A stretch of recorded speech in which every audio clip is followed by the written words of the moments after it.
Ipapaliwanag po ang tungkol sa career path pag nakapagtapos ng junior high school. Tingnan lamang po ang unang pahina sa hawak na dokumento. Sa pagtatapos ng junior high school, mayroong nagtatrabaho o sumusulong sa senior high school. Hindi makakasulong sa senior high school kung hindi nakapagtapos ng junior high school. Kung susulong sa senior high school at makapagtapos nito, mas malaki ang oportunidad at mas marami ang uri ng trabaho na maaring mapasukan. Sa senior high school, mayroong public senior high at private senior high. Una, ang public senior high school ay aking ipapaliwanag. Sa public senior high school, mayroong full-time course at part-time course. Sa full-time course, mag-aaral mula umaga hanggang hapon. Mapapag-aralan ito sa loob ng 3 taon. Sa part-time course naman, ang pag-aaral ay gagawin sa daytime. 4 na oras mag-aaral mula umaga hanggang tanghali. Sa evening class, 4 na oras mag-aaral mula sa hapon. 4 na taon ang gugugulin bago makapagtapos nito. Subalit maaaring makapagtapos nito sa loob ng 3 taon. Sa public senior high school, may iba't ibang kurso. Maaring makapamili kung alin ang nais pasukan. Ang entrance examination sa public senior high school na full-time course ay mayroong iba't ibang uri. Pakitingnan ang hawak na dokumento para sa schedule ng entrance exam sa public senior high school na full-time course. Ang susunod na ipapaliwanag naman po ay ang tungkol sa entrance examination para sa foreign student selection at general selection. Pakibasa po ang hawak na dokumento para sa iba pang selection. Sa foreign student selection, maaring makakuha ng entrance exam ang sumusunod na mag-aaral. Sa foreign student selection, maaring makakuha ng entrance exam ang sumusunod na mag-aaral. Mayroong itinakdang mga paaralan na magpapatupad ng programang ito.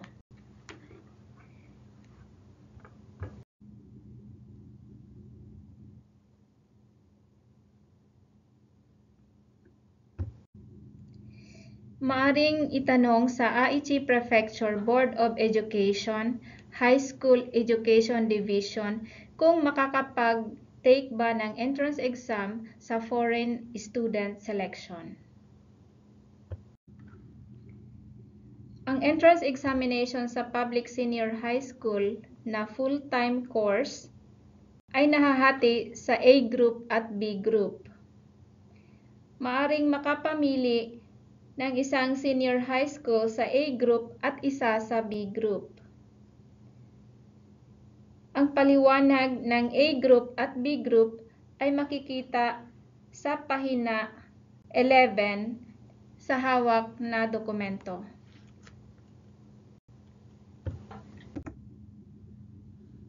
At sa general selection, ang nilalaman ng pagsusulit ay Japanese, Social Studies, Mathematics, Science, at English gamit ang mark sheet form. Maaring makakuha ng entrance exam hanggang sa 2 paaralan. Ngunit isang beses lamang ang academic test.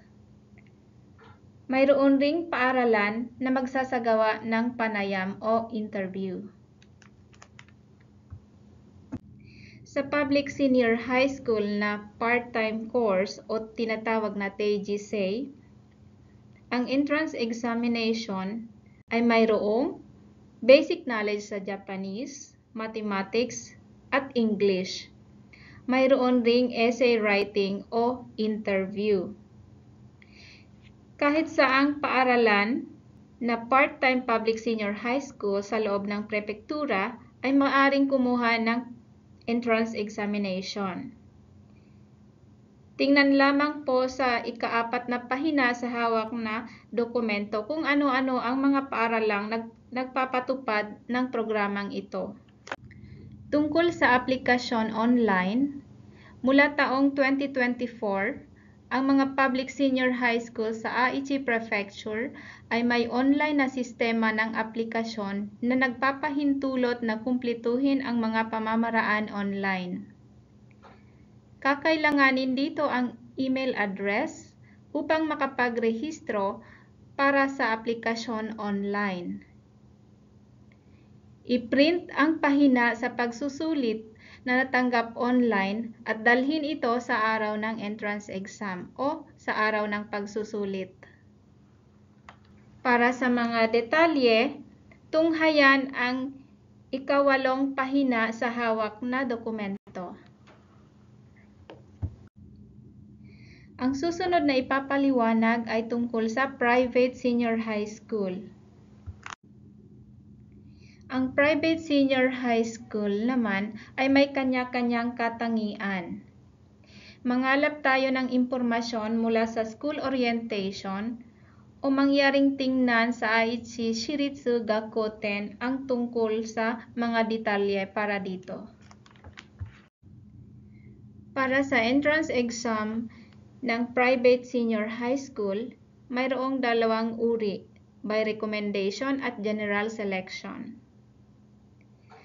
Tunghayan po sa hawak na dokumento ang schedule ng bawat entrance examination. Ang by recommendation, sa isang senior high school lamang, maaring kumuha ng entrance exam. Kung papasa rito, hindi na makakakuha ng entrance exam sa ibang paaralan. Sa general selection naman, maaaring kumuha ng pagsusulit sa iba't ibang paaralan. Makakakuha rin ng pagsusulit o entrance examination sa public senior high school. Ipapaliwanag ko po ang tungkol sa vocational school advanced course. Hindi po ito senior high school pero makakakuha ng iba't ibang kwalifikasyon na gaya ng nakapagtapos ng senior high school. Sa vocational school advanced course, makakakuha ng kwalifikasyon at mahahasa ang skills na magagamit sa pagpasok ng trabaho. Maglikom tayo ng impormasyon mula sa school orientation o tingnan sa Aichi Ken Shiritsu Gakoten. Ang entrance examination ng vocational school, magkakaiba ang pagsusulit sa bawat paaralan. Tiyakin ito mula sa inyong mga guro. Para sa career guidance ng junior high school, ang schedule ng entrance examination ay makikita sa pahina ika-6 at ika-7. Pagplanuhan ng mabuti at paghandaan ang mga ito. Ang tungkol po sa detalye para sa pinansyal na suporta para sa entrance examination fee, tuition fee, miscellaneous fee, at enrollment fee ay tunghayan sa hawak na dokumento pahina ika-8 at pahina 9. Kadalasan din pong itinatanong ang tungkol sa pinansyal na suporta at ang enrollment fees o matrikula sa private school. Mayroon pong mga pinansyal na suporta o subsidy mula sa prepektura o sa bansa para sa mga mag-aaral sa senior high school. Subalit ito po ay matatanggap pagkatapos na makapag-enroll. Kapag hindi nabayaran ang entrance fee, ay makakansela ang pagkapasado. Tungkol naman po sa private school entrance fee, kapag pumansa sa recommendation exam, matapos lumabas ang resulta makalipas ang ilang araw, ang kabuuang halaga ng entrance exam ay maaari ng bayaran. Kakailanganin din ang salapi pambayad sa iba't ibang bayarin. Kaya pagplanuhan po ng mabuti at paghandaan ang mga bayarin. Ito po ang tungkol sa career advancement ng mga hindi nakapag-enroll sa junior high school.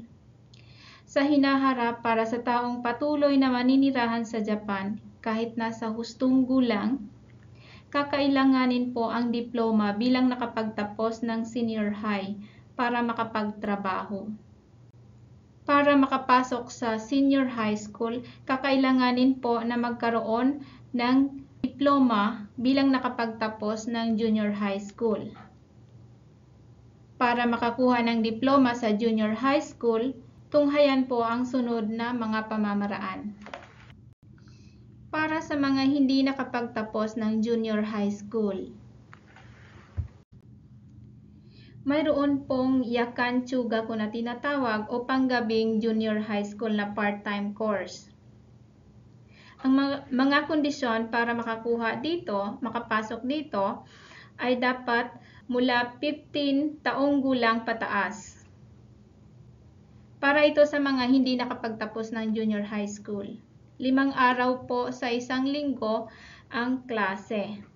Mapapag-aralan ang mga subject na inilaan para dito at makakakuha ng junior high school certificate o tinatawag nating diploma. Ito naman po ang tungkol sa junior high school graduation certification test. Ito ay para sa mga mag-aaral na mayroong edad 15 pataas na hindi nakapagtapos ng junior high school. Ang nilalaman ng pagsusulit ay mayroong 5 asignatura. Ito ay ang Japanese, Social Studies, Mathematics, Science, at English. Ang pagsusulit ay isinasagawa tuwing buwan ng Oktubre taon-taon. Ang application form ay isinusumite simula Hunyo hanggang sa unang linggo ng Setyembre. Para naman sa mga nakapagtapos ng junior high school maliban sa bansang Japan, kakailanganin dito ang dokumento na magpapatunay bilang nakapagtapos ng 9 na taong pag-aaral. Puntahan lamang po ang Aichi Board of Education, Koto Gakko Education Division at dalhin at ipakita ang dokumento na magpapatunay bilang nakapagtapos ng 9 na taong pag-aaral. Dito po magtatapos ang paliwanag sa mahahalagang bagay tungkol sa career path pagkatapos ng junior high school at paghahanda para sa senior high school. Kung mayroong hindi naintindihan sa ibinigay na paliwanag, makipag-ugnayan po at magtanong sa Nagoya International Center anumang oras.